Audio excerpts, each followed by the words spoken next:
વડોદરા શહેરમાં યોજાનાર મોક ડ્રીલને લઈને સયાજી હોસ્પિટલનું તંત્ર પણ તૈયાર છે, જેમાં મેડિકલ ઇમરજન્સીને લગતી સુવિધાઓ ઊભી કરી દેવામાં આવી છે। જમ્મુ કાશ્મીરના પહેલગામમાં થયેલા આતંકવાદી હુમલાને લઈને ભારત અને પાકિસ્તાન વચ્ચે તણાવ વધી ગયો છે।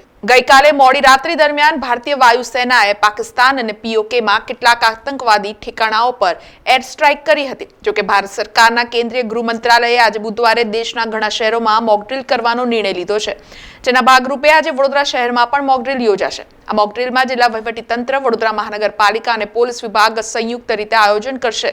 ત્યારે આ મોક ડ્રીલને લઈને વડોદરા શહેરમાં આવેલી મધ્ય ગુજરાતની સૌથી મોટી સયાજી હોસ્પિટલ પણ સજ્જ બની છે, જેના ભાગરૂપે મોક ડ્રીલ દરમિયાન જો મેડિકલ ઇમરજન્સી સર્જાય તો તેને લઈને તૈયારીઓ કરવામાં આવી છે, જેમાં એમ્બ્યુલન્સ તથા મેડિકલ ટીમો સજ્જ કરવામાં આવી છે। આ સાથે જ સયાજી હોસ્પિટલ ખાતે પણ ખાસ વોર્ડ તૈયાર કરવામાં આવ્યો છે, જે અંગે સયાજી હોસ્પિટલના આરએમઓ ડોક્ટર હિતેન્દ્ર ચૌહાણે વધુ માહિતી આપી હતી।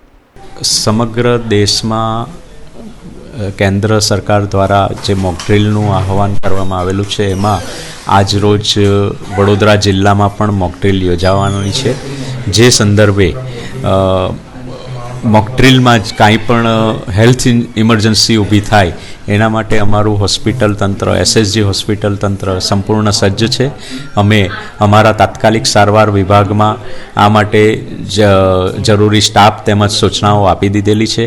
એક વોર્ડ પણ અમે ઊભો કરી દીધેલો છે, જેથી જે પણ કંઈક કેઝ્યુઅલ્ટી આવે તો એનું તાત્કાલિક અને વ્યવસ્થિત રીતે સારવાર થઈ શકે।